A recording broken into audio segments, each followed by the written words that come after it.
अंतरंग शत्रु होते हैं उनमें एक हर्ष भी बहुत बड़ा शत्रु होता है।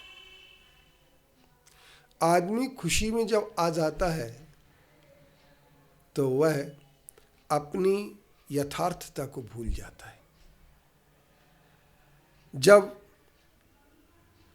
ऐसे कई राजा महाराजा हुए हैं जिनके पास दुश्मन के दूतों ने आकर के उनकी सिर्फ प्रशंसा की और उस प्रशंसा को सुनकर के उन्होंने बहुत कुछ कर दिया।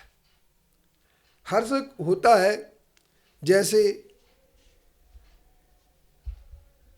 रक्षाबंधन की कहानी में हस्तिनापुर के राजा जिनका नाम पद्म था, उन राजा के सामने मंत्रियों ने उनकी जब प्रशंसा की और उनके दुश्मन को बंधन बना करके लाए तो वो इतने खुश हो गए, इतने हर्षित हो गए कि उन्होंने उन्हें साथ जो भी चाहो वो मांग सकते हो ये वर दे दिया।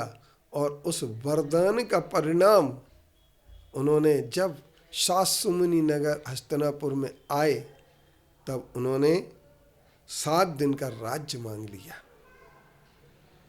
ऐसे ही खुशी में दशरथ जी भी आए और उन्होंने वरदान कैकेयी को दे दिया। कैकेयी ने उस समय कहा कि अभी मैं नहीं मांगूंगी, अभी आप इसे सुरक्षित रखिए, जब जरूरत पड़ेगी तब मांगूंगी। खुशी में आकर के जब कोई भी व्यक्ति बहुत ज़्यादा खुश हो जाता है तो किसी से भी कुछ भी कह बैठता है।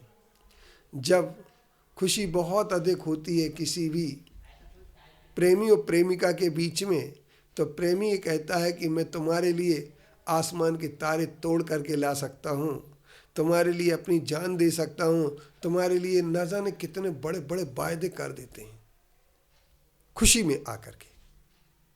लेकिन विचारणीय बात ये है कि ये किए हुए वादे कभी न कभी जाकर के आपके लिए कष्टदायक बन जाते हैं। तो आओ हम अपने हर्ष पर भी नियंत्रण करें। खुशी जब हमें अधिक मिले तो उस समय इसलिए हम इतने फूल न जाएं, होकर सुख में मगन न फूलें, दुख में कभी न घबराएं।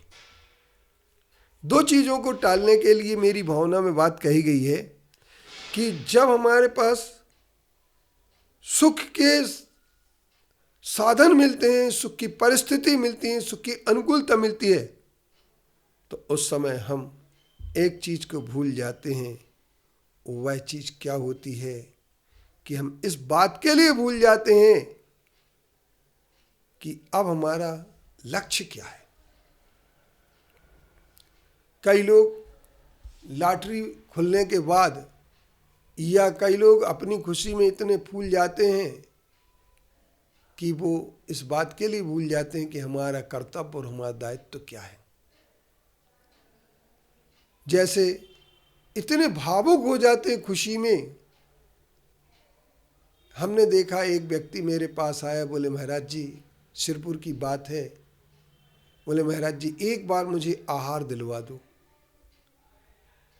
मैंने उसे आहार दिलवाने की व्यवस्था मधुर भैया से कह के बनवा दी और मधुर भैया ने उसे आहार दिलवा भी दिए। आहार देने के बाद वो कीचड़ में लौट गया, बोले मुझे मेरा जीवन सफल हो गया। जब खुशी अधिक होती है, हर्ष अधिक होता है, तो व्यक्ति अपनी यथार्थता को भूल जाता है। इसलिए होकर सुख में मगन न फूलें, मगन होकर के कभी फूले ना। अब हर्ष अगर हमारा इतना बड़ा शत्रु है कि जिस खुशी में व्यक्ति वरदान दे देता है, जिस खुशी में वायदा कर देता है, जिस खुशी में किसी को भी मित्र मानने लगता है और जिस खुशी में फूल करके व्यक्ति अपनी यथार्थता को भूल जाता है, ऐसी खुशी के लिए हमें नियंत्रित करना चाहिए। और जब हम ऐसी खुशी को नियंत्रित कर देंगे, ऐसे हर्ष को नियंत्रित कर देंगे, तो निश्चित तौर पर हम अपने अंतरंग शत्रु पर विजय प्राप्त अवश्य कर लेंगे। आज हमारे सामने यही बात आती है। जब सन 1905 में सिरपुर का समझौता हुआ होगा तो हमारे ट्रस्टी जो थे, बुजुर्ग लोग थे जो हमारे दिगंबरों के, वो श्वेतांबरों के सम्मान से इतने हर्षित हो गए कि उन्होंने टाइम टेबल पर दस्तखत करके भविष्य नहीं सोचा कि भविष्य क्या होगा। ऐसा मेरा एक अनुमान है, ये हो या ना हो, परंतु सम्मान पाकर के व्यक्ति कुछ भी, जैसे कोई आता है, क्यों हम भगवान की पूजन कर लें, हाँ हाँ करिए करिए, आप तो बहुत बड़े आदमी हैं, खुश में होकर के दे देते हैं। लेकिन वो यही हमारे सिरपुर में हुआ कि पूजन करने की जहाँ स्वीकृति दी 1896 में कि श्वेतांबर 100 विधि से पूजन कर सकते हैं, बस वहीं हमारा एक तीर्थ का बहुत बड़ा नुकसान हो गया। इसलिए खुशी को नियंत्रित करें और शीघ्रता से अपने जीवन को अच्छे बनाने का प्रयास करें।